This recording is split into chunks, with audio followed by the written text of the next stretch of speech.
Assalamualaikum warahmatullahi wabarakatuh. Halo, apa kabar anak-anakku semua? Ketemu lagi dengan Bu Rondia dalam pembelajaran IPA terapan. Mudah-mudahan kalian semua dalam keadaan sehat walafiat.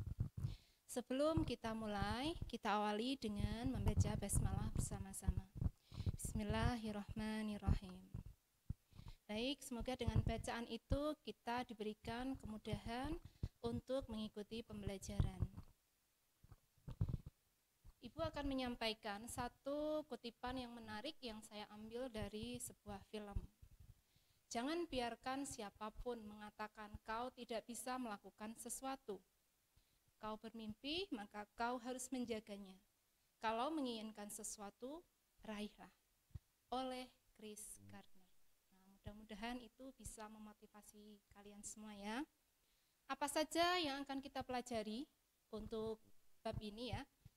Kita akan belajar dimulai dari larutan elektrolit dan non-elektrolit, kemudian redox, dan terakhir tentang tata nama.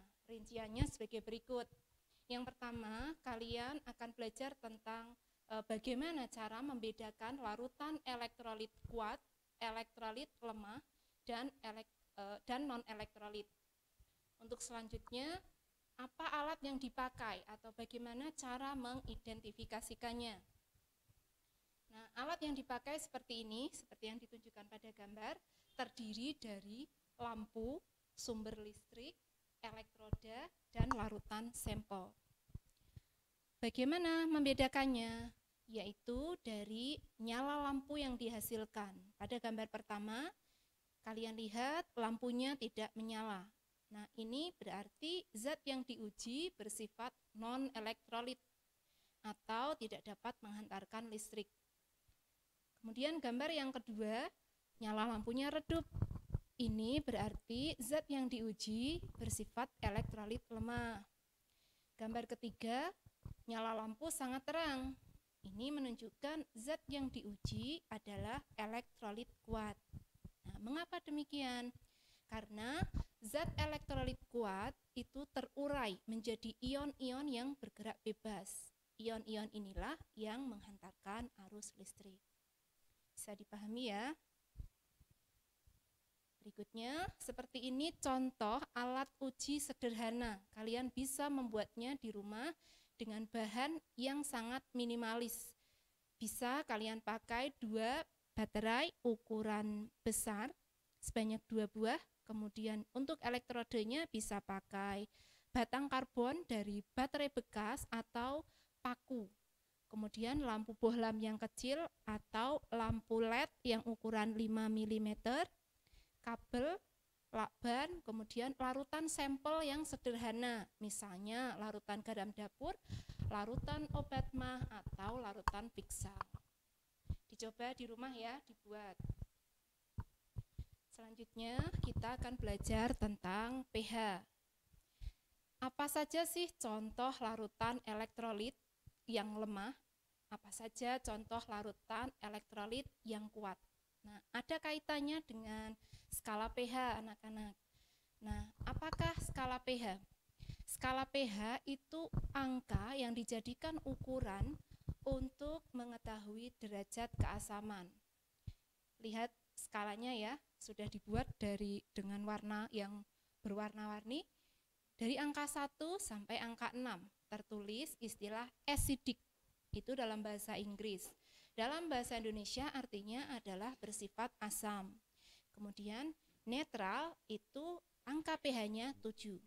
Sedangkan zat yang bersifat alkalin dalam bahasa Indonesia maksudnya adalah bersifat basa. Ukuran pH-nya 8 sampai 14. Nah, jika dikelompokkan maka zat elektrolit kuat terdiri dari zat asam dan zat basa yang bersifat kuat. Sedangkan zat elektrolit lemah terdiri dari asam dan basa lemah. Berikutnya, kita akan belajar tentang bilangan oksidasi. Bilangan itu artinya angka, ya, angka yang dimiliki oleh masing-masing unsur. Nah, kita ketika akan belajar tentang teori reaksi redoks, kita harus tahu tentang konsep bilangan oksidasi. Angka bilangan oksidasi ini sudah dikumpulkan atau tercatat pada tabel periodik unsur. Persebarannya bisa kalian lihat pada gambar di yang golongan paling kiri itu golongan 1 maksudnya ya. Angkanya 1 positif atau boleh ditulis positif 1 yang artinya bilangan oksidasi semua unsurnya dalam bentuk senyawa biner harganya adalah positif 1. Golongan 2 itu positif 2 atau 2 positif dan seterusnya. Selain bertanda positif, bilangan oksidasi juga ada yang bertanda negatif. Itu umumnya dimiliki oleh unsur non-logam. Nah, bagaimana sih sebenarnya aturan penentuan bilangan oksidasi? Ada 8 aturan penentuan bilangan oksidasi. Untuk yang memiliki kekhususan adalah golongan 1A, 2A, dan 3A. Nah, untuk berikutnya reaksi redoks.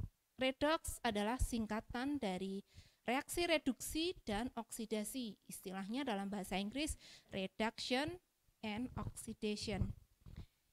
Itu reaksi yang melibatkan perpindahan elektron. Dari gambar bisa kalian lihat ya. Reaksi reduksi artinya reaksi penangkapan elektron. Reaksi oksidasi artinya pelepasan elektron. Sehingga istilahnya terjadi transfer elektron. Bisa dipahami ya? Kita lanjutkan lagi. Tentang pengelompokan reaksi redoks. Reaksi redoks ada 2 tipe. Yang pertama yang terjadi pada sel volta atau istilahnya yang menghasilkan arus listrik. Sedangkan tipe kedua itu gambar yang bawah ya, terjadi pada reaksi elektrolisis. Pada kesempatan ini saya ambil contoh, misalnya sel volta yang diambil dari buah.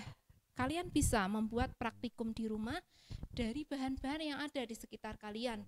Tidak harus apel, tidak harus tomat, tapi kedondong bisa, kentang juga bisa.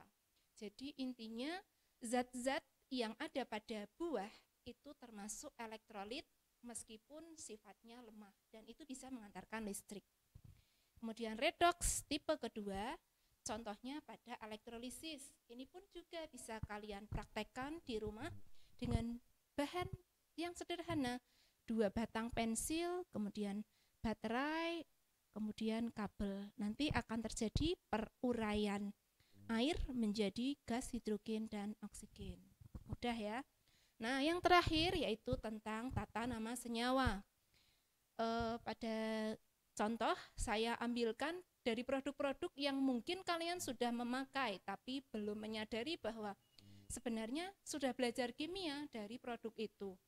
Nah, mungkin untuk selanjutnya kalian bisa lebih mencermati label ataupun tulisan yang ada pada produk.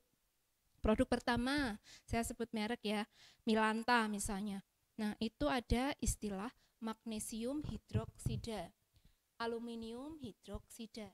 Itu termasuk contoh senyawa basa.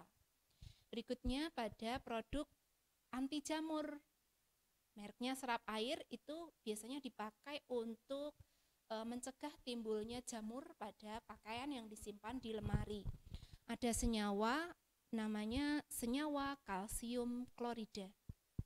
Berikutnya yang gambar bawah ini ya, garam Inggris.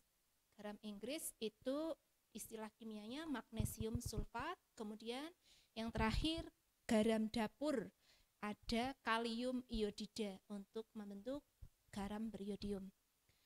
Berikutnya ada juga asam nitrat, dalam bahasa Inggris nitric acid. Ada juga PK kalau disingkat ya, kalium permanganat, tapi dalam istilah perdagangan disebutnya PK singkatannya. Ada juga urea dengan rumus CONH2 2 kali. Nah, untuk pembelajaran hari ini yang bisa Ibu sampaikan ini ya, silahkan nanti kalian pelajari materi lebih lanjut dari website yang saya tampilkan. Selain itu masih banyak lagi website lain yang bisa kalian pelajari. Jika ada hal yang belum dipahami bisa ditanyakan secara langsung ke Bu Rondia. Sekian untuk pembelajaran hari ini, semoga diberikan pemahaman, semoga bermanfaat. Terima kasih. Wassalamualaikum warahmatullahi wabarakatuh.